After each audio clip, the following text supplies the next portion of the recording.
ఏం చెప్పాలో మీరు అర్థం చేసుకోవాలి.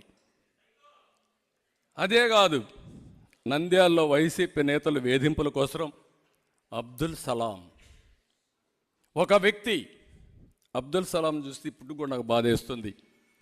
వేధించారు, భయపెట్టారు, ఏం చేయాలో తెలియకపోతే కడాన చనిపోవాలనుకున్నాడు. నేను చనిపోతే నా భార్యని ఏదో చేస్తామని బెదిరించారు. నేను పోయిన తర్వాత నా భార్యను వీళ్ళు చెరబెడితే అది నా ఆత్మ ఘోషిస్తుందనే ఉద్దేశంతో భార్యతో కూడా మాట్లాడుకొని ఆవిడ్ని కూడా ఇద్దరం కలిసి చనిపోదామని ఆలోచించారు.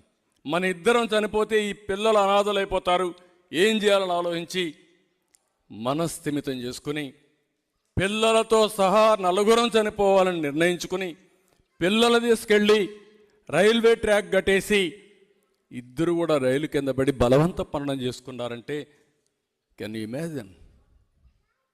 అదే రాశాడు రచయిత సురేష్ గారు. అంటే మనిషి ఎప్పుడు చనిపోతారో, మామూలుగా చనిపోతే పర్లేదు కానీ ఇంత బలవంతపు మరణం కూడా చేసుకోగలిగారంటే ఎంత మెంటల్గా, ఎంత అగని, ఎంత ఆవేదన జరిగిందో మీరు గుర్తుపెట్టుకోవాల్సిన అవసరం ఉంది. కడాన ఒక ఆడబిడ్డ సోదరి శీలాన్ని కాపాడడానికి అమర్నాథ్ గౌడ్ 10వ తరగతి అక్కను వేధిస్తా ఉంటే మా అక్కను వేధిస్తున్నారు ఏంటి అని అడిగి తల్లిదండ్రులకు రిపోర్ట్ చేశాడని దారుణంగా పెట్రోల్ పోసి నడి రోడ్లో చంపేశారు, కాల్చేశారు.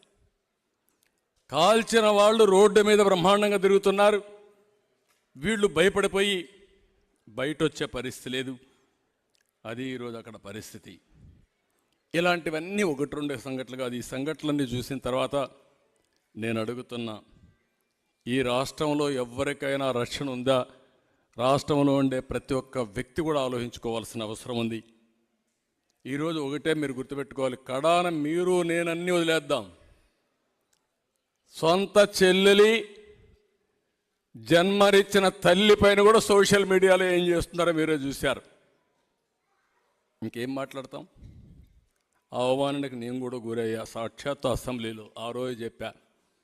మళ్ళీ ఇది అసెంబ్లీ కాదు, ఇది గౌరవ సభ. మళ్ళీ ఈ సభను గౌరవ సభ చేసిన తర్వాతనే అడుగు పెడతానని బయట వచ్చా. నా జీవితంలో 24 క్లేమోర్ మైన్స్ అలిపిరి దగ్గర నా మీద బ్లాస్ట్ చేసినప్పుడు కూడా నా కళ్ళలో నీళ్లు రాలేదు. కానీ ఆ రోజు నన్ను అవమానం చేసిన దానికి నా కళ్ళల్లో కూడా నీళ్లు వచ్చాయి. నేను బాధపడ్డా. అది నా జీవితంలో మొట్టమొదటిసారిగా బాధపడిన సందర్భం ఏదైనా ఉంటే ప్రాణానికి బాధపడలేదు. కానీ ఈ దుర్మార్గులు చేసిన అవమానానికి నేను కూడా కళ్ళ నీళ్లు పెట్టుకున్నానంటే ఒక్కసారి 5 కోట్ల మంది ప్రజలు ఆలోచించుకోవాల్సిన అవసరం ఉంది. ఎవరికి తప్పలా. సరే, ఇటీవల జరిగిన పరిణామాలు అవన్నీ ఉన్నాయి, అవన్నీ నేను మాట్లాడడం లేదు. ఒక దళిత డ్రైవర్ని ఎమ్మెల్సీ